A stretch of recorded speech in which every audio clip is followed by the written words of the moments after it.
Welcome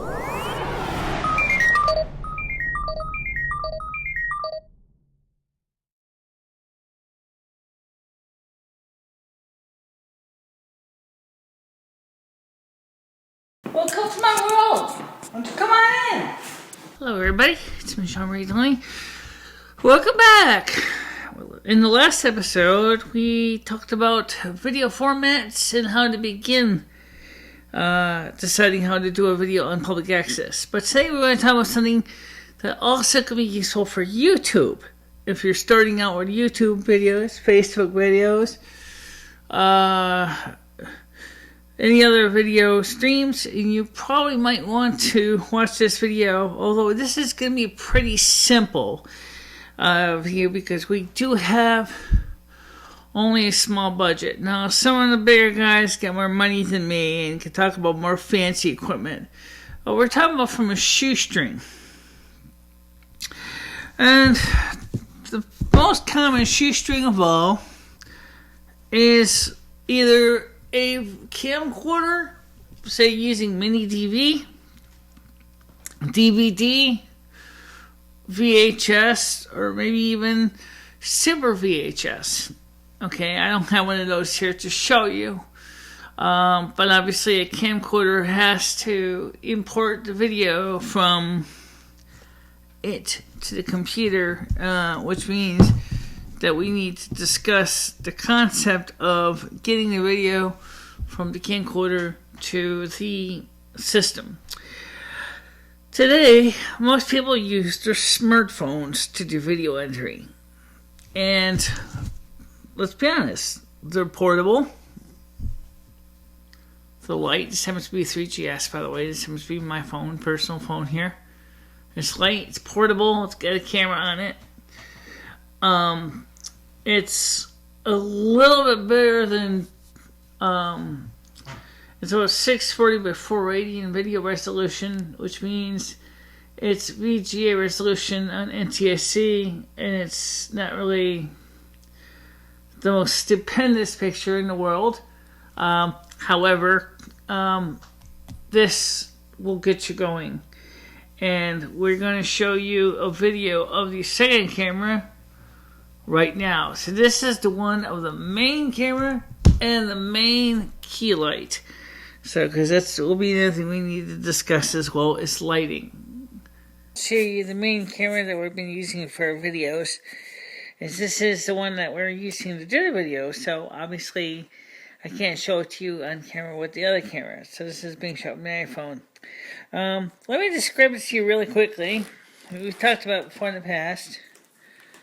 This is our set, and you can see our test card over there on the screen. And it's connected by a BNC video connector. And then there's a loop back video connector going to the monitor. And this is our camera lens. This is the 80B filter on it. This is a C-mount extension tube, so it can mount into a CS mount body. This lens is a 1-inch lens, or 25 millimeters lens. It's used for the other camera. This is the scene you're seeing. And you can see the camera is mounted on a tripod here. And this next, the video goes to the other room into our video processor with this. The point is, this is a security camera. It does work very well, and you can see the umbilical right there on the floor, that big black and white thing. It goes into the other room that carries the audio, the video signal back to the main computer. Now, let's see the other things you're going to need in the studio. You need light. Now, these happen to be 300 watt incandescent light bulbs. And yeah, they're insanely bright. In the wintertime, they're nice because they also make heat, which during a cold night, this is your best friend. This is the key light. Okay, and it goes against the wall and hits the table here. Over here we have our studio. We'll tell what the sound system in another video. Right now we're just dealing with the actual cameras. That's our test card that we use for setting up the camera, focusing it and everything like that. And if I can get close up on the card here, you can see that you got your little circles, and you can get the auto focusing going on the other circle. Those are your TVL adjustments. You can see how much color bars, grayscale, bright scale, everything else. And we have a light source there that's being used for both lighting up the green screen, and the same one over there also to light up the green screen. All the bulbs in this room are 300 watts apiece. That's how it all works. Back to you, Michelle. Okay, we're back. And so it's Mr. Cat, apparently. Every time I get on camera, his guy has to come on camera too, okay? Alright, so the point I'm trying to get at is, you see the camera. It's a standard security camera. It's mounted on a standard camera tripod. It's not really super fancy. It does work. But like a standard studio camera head, it does not have a video recording system built into it. Which means, in one sense, it simplifies things. Because that means all I have to do is plug the camera into the video capture device, which converts the PAL signal into DV format, which my Power Mac G5 can process natively. That's certainly one way to do it. But let's discuss the cameras that we hold in our phones first. I said this one's a pretty good picture, and it is. And I've had this now since, oh my God, I've had this for a long time. I think I bought this phone back a little bit before I did my first video on YouTube. So I think I bought this maybe back in February of 2011. And it's that old. And it's still got the original battery. And the battery has not swelled up like a balloon yet. So in fact, the battery hasn't swelled up at all. It still works very well. It still holds a charge. But the kind of phone you sometimes will see, and some people think this is the greatest thing since sliced bread. Yeah, we talk about the phablet, but let's talk about the phablet's video quality. And we're going to show you, unfortunately, some of the deficiencies with both using the phone and a phablet, okay? Because what I'm going to tell you applies to both. So anyway, like I said, one of the other problems is what you find out when using the phone as camera is that the microphone in it, the microphone on these devices are usually pretty good, but you're going to run into problems with sound. Either it's too loud or it's too soft. And another problem with the old iPhone 3GS is it's great if I'm going to do a video, say for example, as somebody else. I'm going to just use the snapshot camera here. I'm going to take a snapshot to see what I'm talking about. If I'm taking a picture, say, of the computer right here, okay, and I show you the picture, okay, that looks great, okay? But the problem sometimes when you're doing a selfie, I'll just erase this now because I don't need it right now. If you're doing a selfie, is how do you determine where to hold the camera? Well, I kind of have to eyeball it with my finger, and sometimes it doesn't always work the way I want it to work. Okay, so here I got a picture of me, and this is a problem you have seen on my camera shots many times on my vlogs. Is where part of me, my head is cut off, and part of me is not. That's because it doesn't have a front-facing camera, and that really kind of limits you because you can't really guarantee that you're going to get a good shot. Now this camera here has Okay. Let's get a camera like this. And unfortunately, it is really is quite terrible. It has no anti-shake on it at all. The colors are not really saturated. For what I paid for it, I guess you can't bitch, especially if it's your first video and you're doing it on YouTube and you want to look good. So let me go through explain how you change the settings on this to use the front camera. Now I have the camera set so that I have the first view. So now with this, you can see me. Oh, by the way, don't shoot like this for movies, because people do not like vertical video syndrome.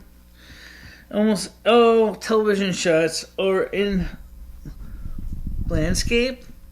Okay, so you can see now. You can see me here. Okay, right now I got it. I don't have it in movie video. I just have it in snapshot. Okay, but the point is you can see the set better here.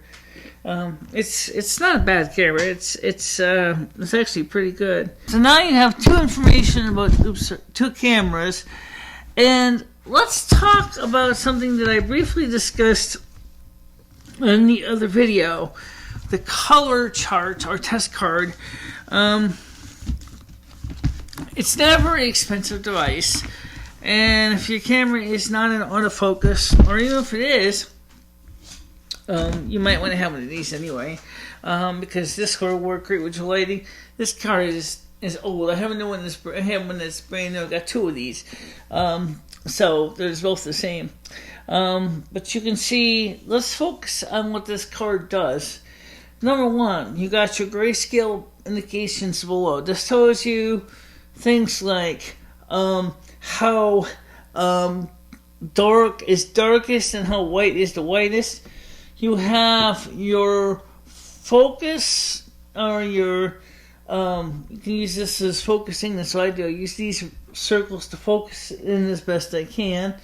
Then we have our vertical lines and horizontal lines. They're actually always the same, but, and you got your, if you actually put this thing into where the frame filled, the camera filled the whole frame, you would actually be able to use these or this to determine if your camera is TV lines of resolution. Say it's modern motion picture cameras, especially in the newer phones and cameras like that, you probably start using the middle square here, which goes to about 1600 TVL. This is really designed for standard definition, although you can use this with high definition. This is more of a 4x3 instead of a 16x9 tool. You can use it as a 16x9, but you might have to crop some of the picture out. It has some gray bars on either side. But what I did was I took this card and I bought it brand new. Unfortunately, it's so nice looking anymore. It's kind of badly battered up. You can see that. But I glued it to a piece of wood. Because the first time I was trying this card is I was trying to lay against a chair or against the cat or whatever, and it didn't work because it kept falling off. And this piece of wood here allows me to place the thing on the table and know that it's going to be there. And if there's a little glare from the light source, I just rotated just a little bit off the main axis so that the light doesn't reflect off the semi-gloss on the card, and that works out pretty good. And that's how. But now let's talk about the software real quick as far as integration, about the two different ways we can use the cameras. I don't do this. The second way is we have multiple cameras shooting simultaneously. I haven't quite gotten there yet, so therefore I'm not going to really talk about that because I don't know how to do it. I know you have to keep the time code in sync. Is what is key piece of the whole thing is the time code. But we can talk about when, like we did here when we showed you the big camera, we used this phone to shoot that. In other words, we included that as a little segment into the main film, which you're watching now. I could do the same thing with this camera here, but you probably wouldn't be too impressed by it, but oh well, that's okay.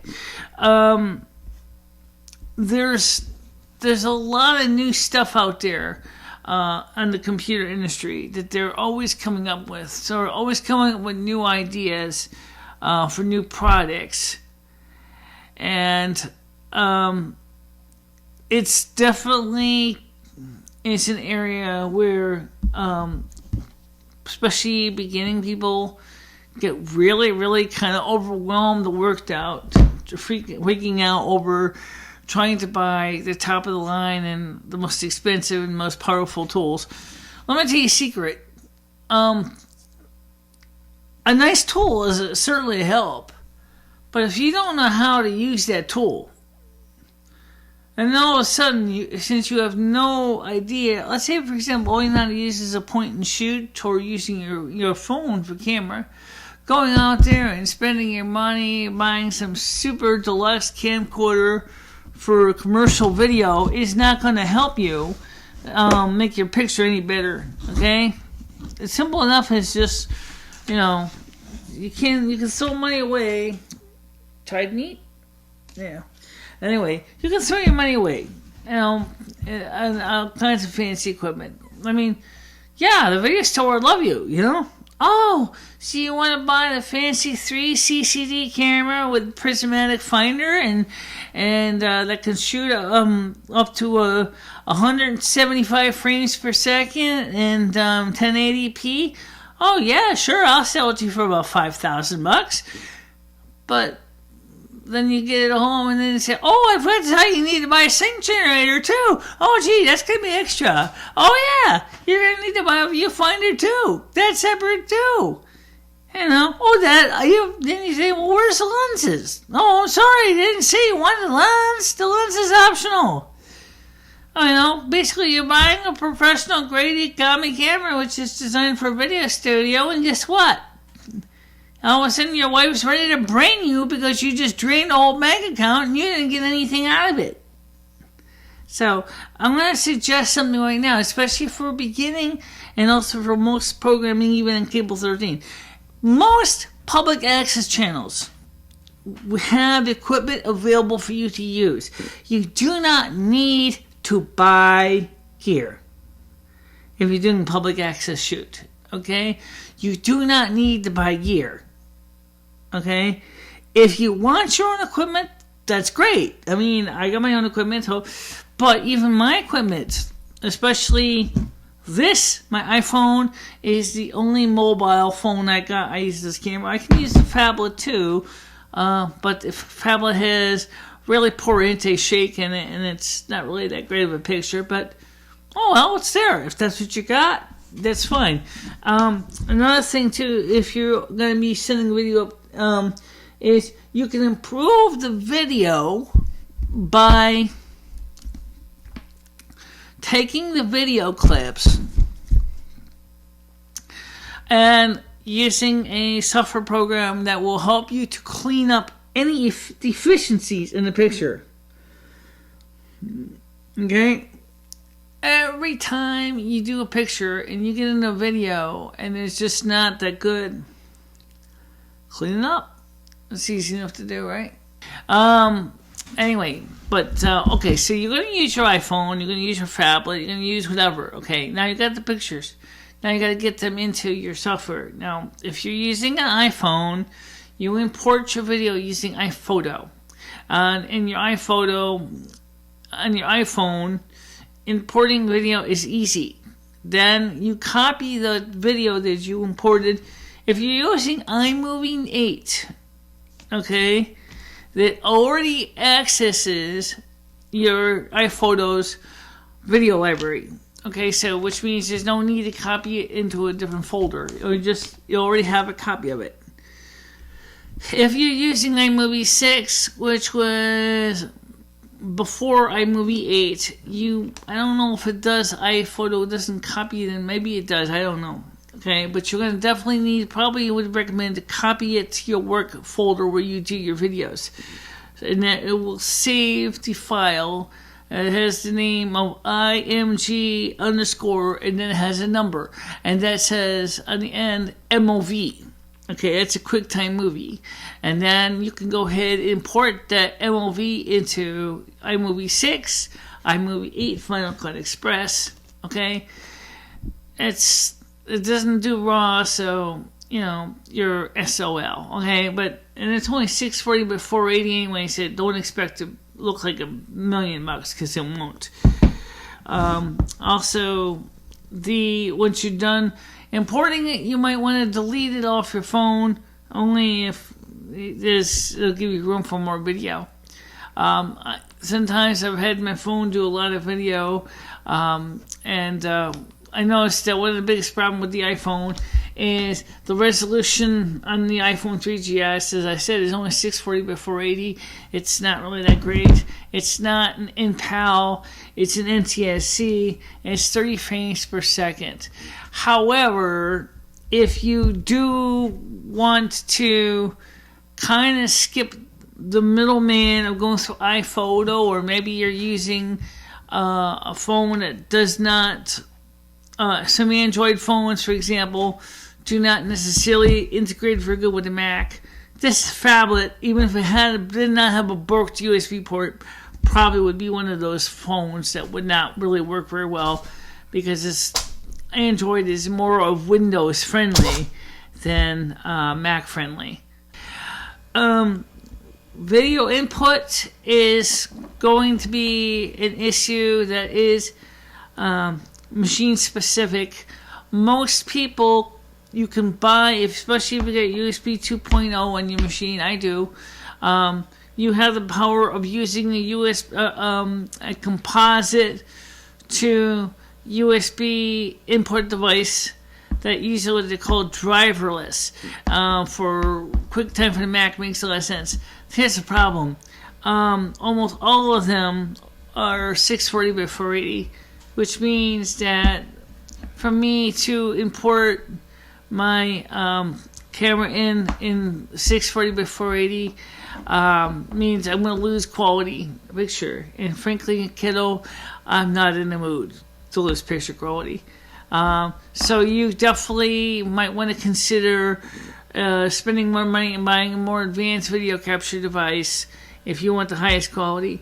If you're going to be doing high definition video, I mean like 720p and 1080p, you're going to definitely need to find another way to import video than using a USB input device, because most standard of those devices are designed for standard definition, and it will not import the video in native mode. However, for people who have the iPhone 4S, and I think the 4 as well, and of course the 5, the 5S, the 6, the 6 Plus, you have the ability to use iPhoto to import that video in at 720p or 1080p into your computer. By the way, lighting. Most people like to talk about lighting. Lighting is, of course, a component of photography. After all, the word photo means light, and graphy means to draw. So obviously with photography and videography, you're drawing with light. Okay? So, like we said in many other videos, lighting is key. Whatever you choose for your lighting is a personal thing. Some people like CFLs. Like I said before, please watch out for certain CFLs because the ultraviolet rays. If you got eye problems or if you have some issues like lupus, you don't want to deal with CFLs because they increase the ultraviolet rays, which is going to make your condition worse. Incandescent lighting and halogen lighting are really the same thing. They're both incandescents. So I'm going to say incandescents, which means both the standard Edison and the more expensive quartz halogen bulbs. If you want to use either one, that's fine. You want to just make sure that you make your white balance look so that at least it looks decent all the way through. because it's so easy to forget that. Another thing too with incandescent lighting, especially the 300 watt bulbs I buy here, they last about 750 hours. I mean, that's a long time. I mean, for studio work. I mean, I do use them for other things. Like if I'm in here and I'm making a repair, I'll use these two lamps above here so I can see what I'm doing. And also during the cold weather, I will turn them on because they produce heat, which means I can warm this room to a nice toasty feel, which is great for wintertime. But in the summertime, it's murderous. So again, your choice of lighting is a personal thing. If you want to go with something more really high tech, you can go with short arc lamps such as HMI, which is really a variation of metal halide. If you really want to throw money away, there you go. Nice, expensive, fancy, schmancy fixtures, big bucks, big money. But most people are going to either go with the standard quartz halogens or the incandescent or maybe even the CFLs. LEDs, also a good choice. But unfortunately, depending on the kind of LED lamps you're going to get, they may have a flicker issue because they don't have proper filtration to make sure that there's no ripple and therefore no flickering. That could be a real problem for some video, and it certainly can be a real problem for high-speed shutter speed for still photography. So I shoot at 25 frames per second. The flicker rate in the United States, the 60th of frames per second, or 30th per frame, because remember, they're interlaced. So I don't really get the flicker on my screen, but that doesn't mean that you couldn't have a problem. It just means I don't have it, okay? Kind of think of it, you could even shoot under fire if you really want to. I mean, if you got the coloring tool, you could shoot under open gas flame. You could shoot under, you could shoot under carbon arc. Although the ultraviolet rays will probably get you a little before the brightness does. Same thing with HMIs and metal halides. You got to make sure you have an ultraviolet filter. Same with also, I recommend the same thing for the CFLs and fluorescent lights as well. Okay. So for now, I think that will pretty much cover it. And if you have any questions about what you're seeing, if you would like to know any particular thing, let me never do tell you this. I'm going to tell you how. Please don't be afraid to contact me at bicela3@gmail.com. Or you can email or you can send paper mail to the address in the end of the video and the rolling credits. Maybe it rolls too fast for you, so I'll slow it down for you right now. It's Michele Marie Dalene, MicheleMarie, DS and dog, ALENE, 112 Main Street, apartment number 9 in Winsted, Winsted. The state is Connecticut, and the zip code is 06098.